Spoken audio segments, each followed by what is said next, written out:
हरे कृष्णा। शास्त्रों के अनुसार एकादशी की उत्पत्ति स्वयं भगवान श्री कृष्ण से हुई है। इसीलिए इस दिवस को माधव तिथि भी कहा जाता है। एकादशी व्रत का पालन करने से सभी पापों से मुक्ति मिलती है। साथ ही धर्म, अर्थ, काम और मोक्ष की भी प्राप्ति होती है। लेकिन सबसे महत्वपूर्ण बात यह है कि इस व्रत के पालन से जीवन के परम लक्ष्य अर्थात अति दुर्लभ भगवत भक्ति की प्राप्ति होती है। तो इस लक्ष्य से आइए आज हम भी भविष्य उत्तर पुराण में वर्णित माघ मास के कृष्ण पक्ष की षटतिला एकादशी की कथा का श्रवण करते हैं।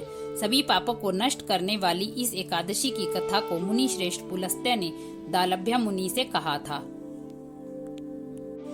माघ कृष्णा षटतिला एकादशी। एक समय दालभ्य ऋषि ने पुलस्त्य ऋषि से पूछा, हे महाराज, पृथ्वी लोक के मनुष्य ब्रह्म हत्या आदि महान पाप करते हैं, प्राय धन की चोरी तथा दूसरे की उन्नति को देखकर ईर्ष्या करते हैं, साथ ही अनेक प्रकार के व्यसनों में फंसे रहते हैं, फिर भी उनको नरक प्राप्त नहीं होता। इसका क्या कारण है?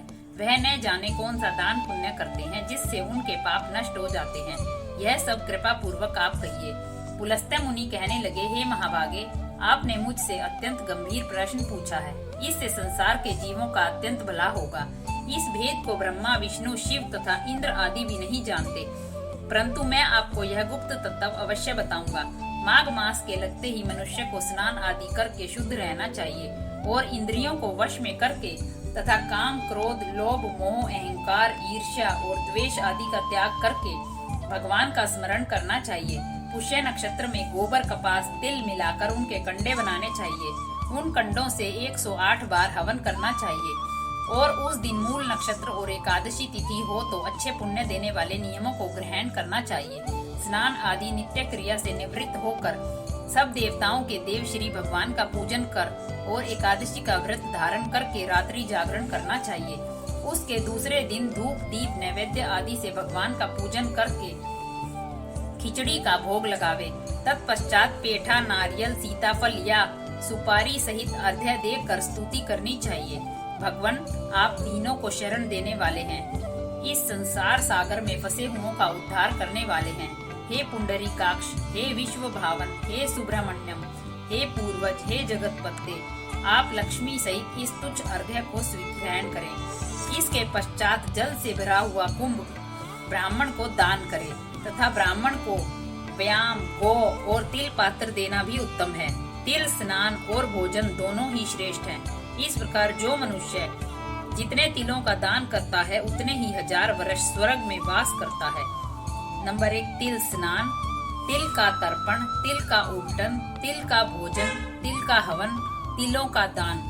ये तिल के 6 प्रकार के प्रयोग होने के कारण ही यह षटतिला एकादशी कहलाती है। इस व्रत के करने से अनेक प्रकार के पाप नष्ट हो जाते हैं।